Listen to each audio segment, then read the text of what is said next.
За ОЦ төвтэй тойргийн за энэ ОЦ нэнд байгаа. Гэхдээ энэ нь бол их чухал биш.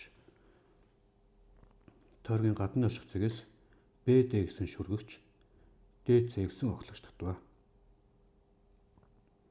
ACB өнцөг нь 39 градус. Энд 39 градус юм байна. CAB өнцөг нь 77 градус. Тийм бол ADB өнцгийг болно. Энэ өнцгийг болох юм байна. За энэ 2 дугаар өгүүлбэрээс ор ACB гэдэг бол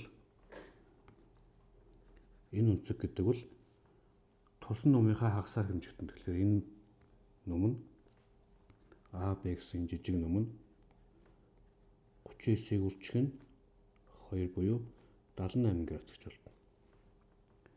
За 3 дугаар өгүүлбэрээс ор шүргэгч ба хөвчийн хоорондох өнцөг. Энэ өнцгийг ирж байна. Энэ өнцөг бол тэдгээрээр хашигдсан нумын хагастай өнцөг буюу өнцөг ABD гэдэг бол тэдгээрээр хашигдсан нумд чинь 78 градус байна шүү дээ. Тэгээд 78 градусын хагастай өнцөг буюу 39 градус гэж гарч ирнэ. За эсвэл шууд ингэж болж болно.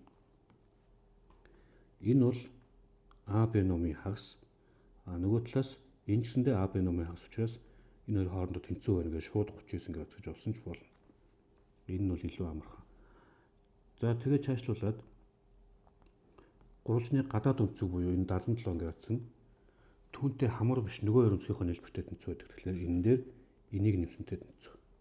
За энэ нь бол 39 градусыг олцсон байгаа учраас бид нэрээ олох гээд байгаа.